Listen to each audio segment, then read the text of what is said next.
இன்னைக்கான டாப் சம்பவங்கள் என்னன்னு பார்ப்போமா? அதுல ஃபர்ஸ்ட் முன்னாள் அமைச்சர் மூவா வேலு அவர்கள் மேல வழக்கு பதிவு போட்டிருக்காங்க. கரூர்ல ரோடு போட்டு தரதா சொல்லி ரோடு போடாமையே 3.20 கோடி ரூபாய் ஊழல் பண்ணியிருக்காரு. அதனால இன்னைக்கு காலையில இருந்து சாயங்காலம் வரைக்கும் அவர் வீடு முதற்கொண்டு மொத்தம் 20 இடத்துல லஞ்ச ஒழிப்புத்துறை அதிகாரிகள் ரெய்டு போயிருக்காங்க. அதுல கணக்குலயே வராத 40 லட்சம் ரூபாய் பறிமுதல் பண்ணியிருக்காங்க. அப்புறம் நெடுஞ்சாலைத்துறை சார்ந்த ஆவணங்களும் டிஜிட்டல் ஆதாரங்களும் கிடைச்சிருக்குன்னு லஞ்ச ஒழிப்புத்துறை அதிகாரிகள் சொல்லியிருக்காங்க. செகண்ட், இன்னைக்கு காலையில 10 மணிக்கு முதலமைச்சர் விஜய் சார் 300 புதிய பேருந்துகளை தொடங்கி வச்சாரு. அதோட 29A பெரம்பூர் போற பஸ்ல அவரு பயணம் பண்ணியிருப்பாரு. டிக்கெட் எடுத்து பயணம் பண்ணியிருப்பாரு. அது மட்டும் இல்லாம அதுல நடத்துனரோட சிரிச்சுட்டே ஜாலியா பயணம் பண்ணியிருப்பாரு.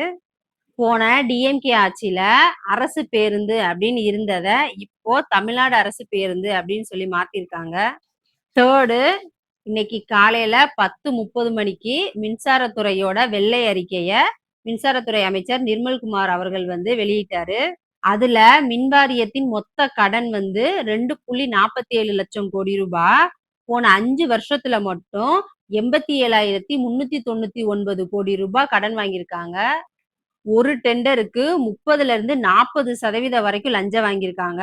மொத்தமா 9 டெண்டர்களுக்கு 1020 கோடி ரூபாய் வரைக்கும் ஊழல் பண்ணியிருக்காங்க அப்படின்னு சொல்லியிருக்காரு. மின்துறையில மொத்தம் 1.40 லட்சம் பணியாளர்கள் தேவைப்படுறாங்க. ஆனா பணியில 74,714 பேர் மட்டும்தான் இருக்காங்க.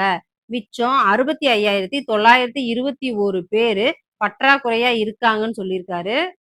அப்புறம் எரிசக்தி துறை மின் திட்டங்களுக்கு பார்ட்டி ஃபண்ட் கொடுத்து ஏமாந்தவங்க எங்க கிட்ட சொன்னா நாங்க அந்த பணத்தை மீட்டு தரோம் அப்படின்னு சொல்லி அமைச்சர் நிர்மல்குமார் அவர்கள் சொல்லியிருக்காரு.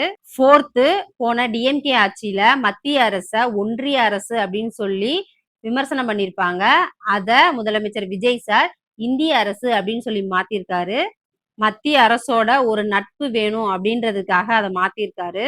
ஃபிஃப்த்து, முதலமைச்சர் விஜய் சார் 5 வயதுக்குட்பட்ட குழந்தைகளுக்கு போலியோ சொட்டு மருந்து போடுற முகாம்ல அத வர ஜூன் 28ஆம் தேதி தொடங்கி வைக்கிறாரு.